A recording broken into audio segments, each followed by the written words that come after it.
Voilà, avec des célibataires endurcis sur le plateau. La vie là encore ici. On parle encore de ça. On est parti même pour revenir après. On n'a pas de bagues, toujours nous. Pasteur, il a l'onction du mariage. Ça va tomber quand même avant qu'il ne parte. Ah, en tout cas, on va parler encore des relations de couple. Samba, bienvenue. Du mari et aimez vos femmes et femmes, soyez... Non.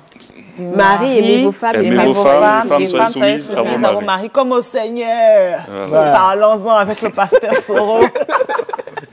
Allez, Samba, shalom aussi à vous. De cette thématique, Itanda, et vous êtes pasteur, on évoquera évidemment l'église et puis les rencontres que vous organisez. On parle donc de ce verset qui fait aussi débat, il faut dire, avec le terme soumission qui... enfin, dites-nous. Comment est-ce que ces versets pourraient être équilibrés dans les relations de couple? Comment apporter un équilibre à partir de ce verset biblique? Bon, avant même d'arriver au niveau de l'équilibre, si tu me permets, Flora, pourquoi est-ce qu'on dit que l'homme doit aimer sa femme? Est-ce que l'homme n'aime pas ou il aime plusieurs femmes? Du coup, on lui dit non. Emmanuel, toi, tu aimes plusieurs femmes. Aime juste une, ta femme. Et puis, aux femmes, on dit soyez soumises. Parce qu'on sent que Keisha, là, elle a des petites cornes ici sur la tête, donc il faut qu'elle se soumette. Et t'arrêtes. Moi, je peux déjà dire, pour commencer déjà, que ce passage-là, c'est le plus grand secret de la stabilité d'un couple. Voilà, c'est le vrai secret. Malheureusement, quand on regarde notre culture africaine, cette culture a pris seulement un seul côté de ce passage, c'est-à-dire « Femmes, soyez soumises à vos maris ». Mais on ne rajoute pas « Mari, aimez vos femmes », parce que l'un va avec l'autre. On peut pas. Nous, on aime déjà quand on choisit. Non, vous aimez plusieurs femmes. Vous aimez plusieurs femmes. Donc il faut aimer une. Pourquoi Dieu donne cette recommandation aux hommes? Parce que quand vous lisez la Bible, Dieu a créé la femme et il a porté ses désirs vers l'homme. Donc la femme, peu importe tout ce qu'elle est, elle ne peut pas parler d'épanouissement si elle n'est pas mariée. C'est-à-dire, si elle n'est pas dans un mariage, on ne peut pas la voir pour dire, bon, cette femme, elle est heureuse, elle est bien, même si elle a construit des milliards d'immeubles. Donc une femme pas mariée n'est pas épanouie. Non, selon la société, selon la vie et sur la base de la parole de Dieu. Parce que Dieu a dit à Ève, je te crée et je porte tes désirs sur l'homme. Donc la femme, peu importe ce qu'elle est, elle a besoin d'un homme. Elle sent que sa vie va se stabiliser s'il y a quelqu'un dans sa vie. Pasteur. C'est ce que la Bible dit. On est féministe ici. Non, écoutez, il y a... Femme forte, femme battante. Non, il y a de l'équilibre. Femme d'influence. Parce que Dieu a créé d'abord Adam pour lui. Mais par contre, il a créé Ève à cause d'Adam. Vous voyez, il n'a pas créé Ève dans le vide. Il a vu que Adam était seul et il a créé Ève. Il a dit, je vais porter tes désirs sur l'homme. Donc c'est pour ça que vous allez voir des femmes, elles sont certaines exagèrent avec la chose en fait. Vous voyez. Par contre l'homme, Dieu l'a créé pour travailler. Il a dit je te crée, cultive la terre, fais des choses et tout ça. Donc vous allez voir les hommes sont parfois plus portés sur leur carrière, ils sont plus épanouis lorsqu'ils ont construit, ils ont créé des choses, ils ont fait réaliser des projets que d'avoir des femmes en fait. Donc du coup Dieu lui dit oh retourne-toi, regarde, il y a une femme à côté de toi que tu dois aimer. Même si tu veux construire des immeubles, tu veux réaliser ta carrière. Mais quel est le sens qu'on donne à cette expression « Mari, aimez vos femmes » C'est profond. On a besoin de... Parce que c'est très important. Non, ce n'est pas que des sentiments, c'est déjà du respect, c'est de la considération, de la valorisation. Et puis vous devez comprendre qu'il y a 5 langages d'amour. Il faut les aimer aussi selon le langage qu'elle comprend. Il y a des femmes qui vont aimer les cadeaux, il y a des femmes qui vont aimer les sorties, il y a des femmes qui aiment les belles paroles, il y a des femmes qui aiment qu'on les touche. Vous voyez? Il y a des femmes qui aiment, comment on appelle ça, des paroles valorisantes. Des temps de qualité. Voilà. Moi, j'aime les moments de qualité. Les moments de qualité. Les cadeaux. Les sorties, les services rendus. Oh, pasteur, c'est là même que j'aime. C'est les services. Voilà. Elles se sentent aimées lorsque vous les aidez, vous les soutenez. Par exemple, à la maison, comme ça, vous aidez à laver les assiettes, à balayer, à laver les enfants. Elles se sentent considérées et aimées. Donc, il faut les aimer. Mais aimer aussi, ce n'est pas que ça. Il y a aussi dans l'intimité. Vous savez que dans l'intimité, l'homme prend l'ascenseur et la femme prend l'escalier. Donc, il faut que les hommes apprennent aussi à penser au plaisir aussi de la femme. C'est ça. Vous voyez, et certains hommes ne le font pas. Donc, aimer appelle au sens de responsabilité de l'homme. Il y a responsabilité, mais il y a valorisation, considération. Vraiment, il faut qu'elle soit heureuse aussi. Il faut se concentrer sur son épanouissement. Voilà, parce qu'il ne faut pas simplement dire soumets-toi à moi, soumets-toi, tu ne me respectes pas. Mais qu'est-ce que tu fais pour qu'elle ait l'envie de se soumettre? Qu'est-ce que tu fais pour qu'elle soit dans la disposition de se soumettre? C'est de l'aimer. Une femme a besoin. Il y en a l'enfer, mais c'est compliqué. C'est parce que vous faites des mauvais choix. Justement, alors on vient à ce point que Florence a évoqué. Est-ce que c'est parce que la femme aussi de nature est insoumise comme l'homme de nature, par exemple, ne sait pas manifester de l'amour? Oui, la femme de nature est quelqu'un de... En fait, elle a une qualité, c'est-à-dire qu'elle voit beaucoup de choses avant que ça n'arrive.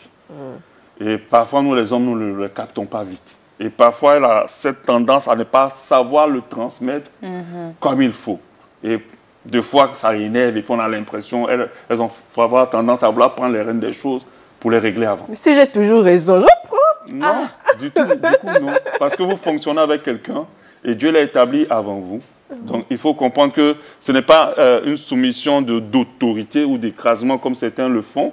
Ils écrasent la femme, ils sont sur elle, elle n'a rien à dire, elle n'a pas de... Non, c'est pas ça. Sa place à la cuisine. Au contraire, c'est une organisation pour que le couple marche. Parce que dans toute organisation, il y a un ordre. Ici, par exemple, à la télé, on ne va pas dire tout le monde va être DG, tout le monde va fonctionner comme le DG, ça sera désordre. Donc, c'est pour qu'il y ait organisation. S'il y a deux bateaux deux capitaines plutôt dans un bateau, ça va être compliqué. Mais la femme, derrière le mari, peut amener beaucoup de choses, mais qu'elle doit le faire avec douceur. La soumission, c'est la douceur, c'est le respect. Mais il y a d'autres hommes aussi qui n'aiment pas trop la douceur. Hein. Oui, bon, après il faut choisir. Quand on dit mari... On doit le bousculer un peu pour qu'il fasse... Non, pas forcément. Ça veut dire que il faut choisir, il faut comprendre aussi que ce n'est pas tous les hommes qui correspondent à toutes les femmes et toutes les femmes qui correspondent à tous les hommes. Ça. Donc, il ne faut pas aussi faire des mauvais choix. Parce que si vous avez un état, votre âme qui est malade, vous allez toujours être attiré par des personnes qui ne vont pas vous faire du bien. C'est pour cela que nous, on s'approche de Dieu. Parce que Dieu, ce qu'il fait, il a dit que Jésus, il a dit, il partait, il a envoyé le consolateur. Consolation, c'est dans l'âme. Donc, Dieu, il vient pour restaurer notre âme. Si votre âme est trop blessée, vous aurez tendance à courir vers des bad boys, en fait. Et c'est ceux-là qui vont faire souffrir à chaque fois et vous n'allez pas vous en sortir. Par contre, il y a des maris qui aident des femmes à se construire, à s'épanouir, à se valoriser. Et il y en a plusieurs. Et il y a des femmes qui permettent à des hommes de rien à devenir quelqu'un. Parce qu'elles sont tombées sur les bonnes personnes, la bonne personne qui les aime. Et puis, bon, elles savent se soumettre aussi à cette personne-là. Pasteur, vous parlez de l'équilibre qui doit nécessairement exister entre un homme et une femme pour que les deux soient épanouis.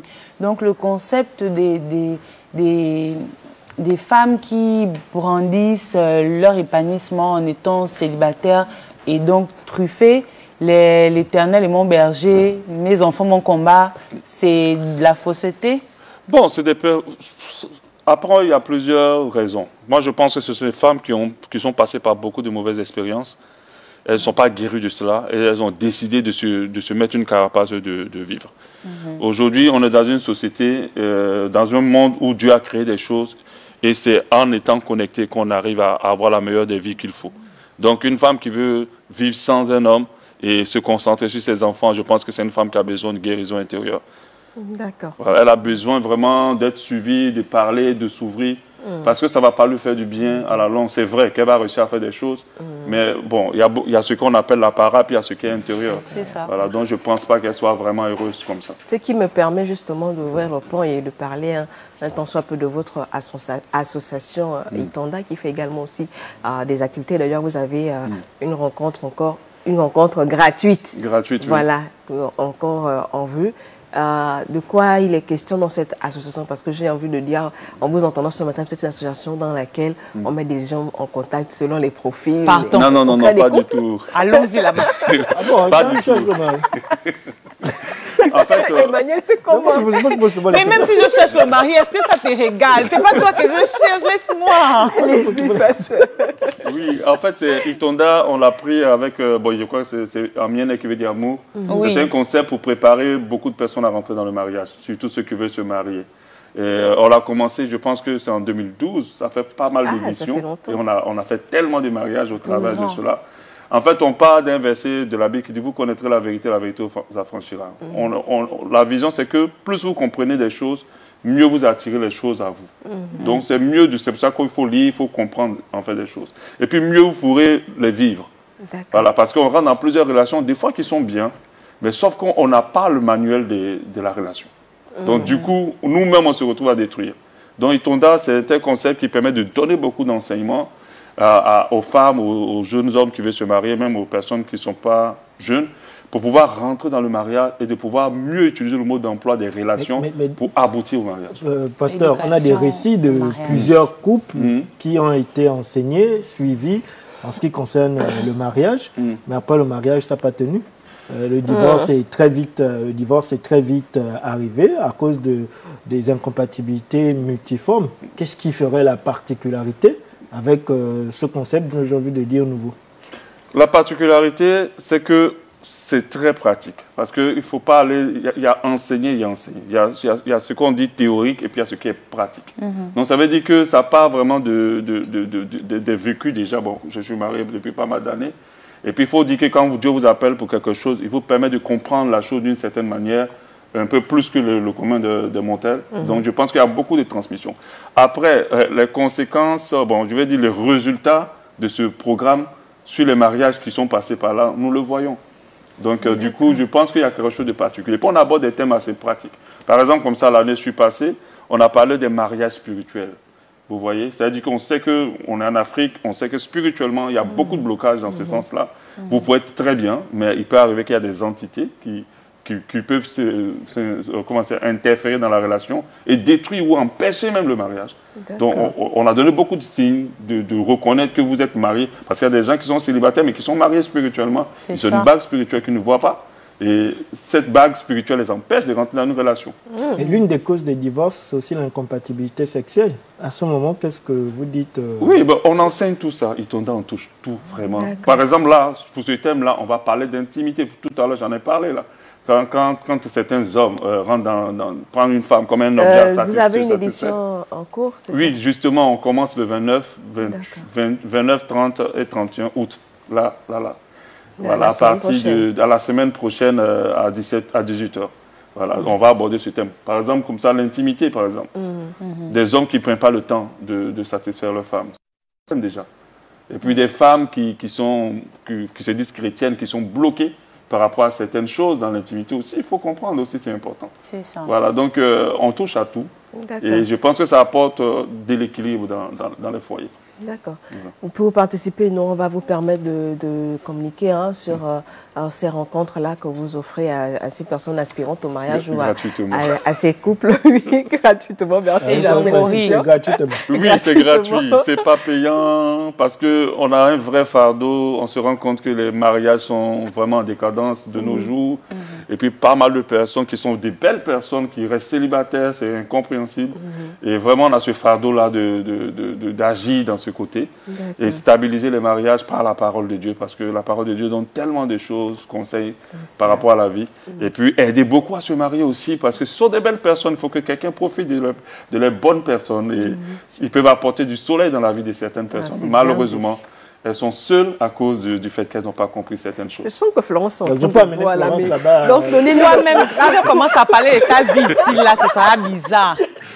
Donc, c'est gratuit. Pasteur, est-ce que vous rachetez, je ne sais pas, c'est bon, tu me provoquer, est-ce que vous rachetez les gens qui s'étaient déjà engagés, qui se sont fiancés, et puis ça a capoté? Est-ce que vous les rachetez, est-ce que vous les prenez là-bas? Parce que derrière ces programmes, on a aussi des suivis. Donc, on peut prendre des rendez-vous. Il y a des rendez-vous gratuitement, bien sûr.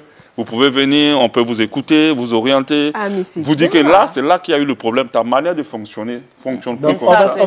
Fonctionne plutôt comme ça. Le numéro de téléphone, on a besoin de ces consultations. Le numéro de téléphone 077 93 10 00. D'accord. 93 10 00. D'accord. Et pour ceux qui nous regardent ce matin, le rendez-vous, c'est un événement social. C'est vraiment à titre personnel, ils le font. Vous avez remarqué que votre vie sentimentale, etc., ça ne va pas. Vous avez besoin de soutien. Franchement, appelez ce numéro ou rendez-vous le 29 30 31 août. C'est une association qui œuvre pour les couples.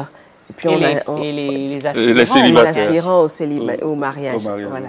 Merci beaucoup. Donc, le mot de la fin, notre entretien. J'encourage tout le monde à être là, à venir ou à suivre en ligne, parce que ça sera sur les différentes plateformes YouTube, Facebook et tout le reste. Des pages les pages Itonda, simplement. Vous tapez. Je pense que le mot est quand même assez unique sur Internet. Donc, vous tapez, vous allez forcément tomber. Vous tapez conférence Itonda au séminaire Itonda. Vous allez forcément tomber là-dessus. Et puis, vous pourrez les suivre en ligne ou venir sur place. D'accord. Voilà. Sur place, ça sera? Ça sera au Cala, à quelques mètres de la première pompe, sur la nouvelle autoroute. D'accord. Merci beaucoup pour ce que vous faites et merci pour l'onction que vous avez laissée sur notre... Est-ce que vous avez laissé d'abord l'onction, pardon, pasteur? Mais il y a une onction ce jour-là. Il faut être là. Faut être là. On va aller là-bas le jour-là. Ouais, il y a une onction parce que la parole de Dieu se libère toujours avec quelque chose. Quand elle est libérée, il y a une atmosphère qui est disponible. D'accord. Donc il faut être là.